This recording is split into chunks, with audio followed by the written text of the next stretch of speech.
So, fun fact, I was considering whether to do a video that would get loads of views, or a video that contained actual quality content, and then some news came about, so I can get both in one go. Let's do this.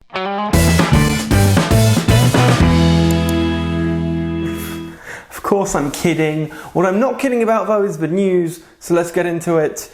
AMD surprised everyone yet again with a new Radeon 480, which will offer VR gaming for the low price of $200. That's roughly £150 plus tax and all that, so it'll actually cost probably close to 160, maybe 170 if you live in the UK. It depends, but that is still amazingly cheap. At $200 each, they're not only dirt cheap, they're a third of the price of the 1070. And if you got a third of the performance, you'd be like, fair enough. But no, because these things in SLI are even quicker than a 1070, managing roughly 62 frames per second compared to 58 in a game I can't remember the name of right now. Ashes of Singularity, that's the one. Probably pre-picked game, whatever, that's not the point. The point is, this thing has mad skills, bruv. The new Polaris architecture is not only powerful, but it's more power efficient than ever before. You see, the 480 only needs a 6-pin connector, something that, for example, my 390 up there would, I'd love that if it only needed 6-pin and only drew 150 watts at max load.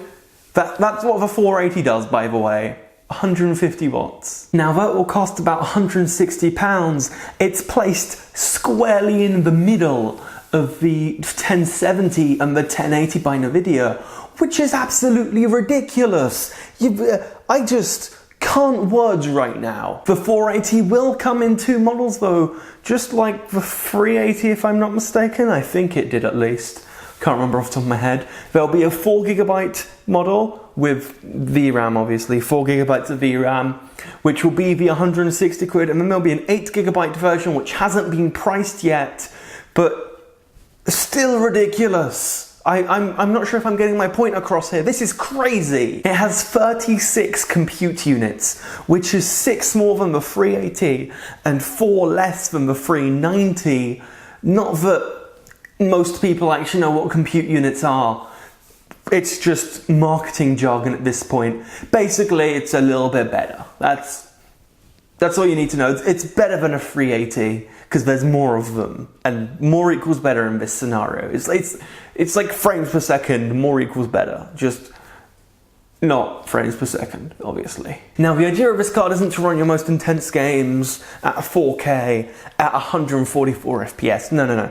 The idea of this card is to be really good at VR at a really low barrier to entry. £160 is the cheapest we've seen for a VR-ready graphics card.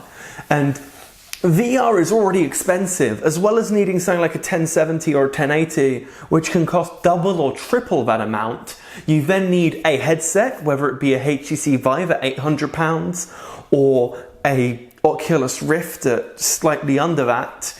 And you've already spent £1,000 and all you've bought is a graphics card and a headset. Imagine if you didn't have a computer before. You have to spend roughly £1,000 on the computer, so it's £2,000 overall. And then you need to buy things like the peripherals and the screen. People forget about the screen. Sometimes you have to buy one of those, you know? And by the time you've gotten to the end of it, it's like money. So much money has been spent. And the 480 changes that mostly. It's so much cheaper now, and it's just ridiculous. Now, don't get me wrong. If you want to play really high-stress games at high resolutions, the 1080 is the way to go. But the 480 is great for those people who want to do VR on a budget with their HTC Vive, or developers that can't afford multiple 1080s for all of their developers because they don't have that kind of budget. Not everyone does, believe it or not. Not everyone can afford multiple 1080s. And if that person is you might just love the 480. Now, in an ideal world, AMD would send me one of these and I'd test it and I'd be like, oh my god, look at how great it is. And then Nvidia would send me a 1080 and I'd test that and be like, oh my god, look at how much better that is. But that's not going to happen. Anyway, if you liked the video, make sure to hit like. If you didn't, I'm not sure why you're still here. but you are, so you gotta love that viewership. Click up here to see the last video I ever filmed, which was all of the stuff inside my camera bag. It was a good way to kind of show off all of my equipment at this point in time, and hopefully when I do another one of those 6 months from now, and the idea of it being then it will be this sort of massive upgrade to more or less everything, then we'll see the evolution of Snappy-Tech over the next 6 months, and that would be great. I think that'd be really fun. Anyway, click up here to see a random video I haven't picked yet, and I'm not telling you because telling you would be cheating. And remember guys, if you want to see more videos like this one, don't forget to hit subscribe. It takes only a second, and I would really appreciate it. Want to know how much I'd really appreciate it? I'm doing a giveaway in about a month. That's how much. Ooh. Anyway guys, thanks for watching, and I'll see you all next time.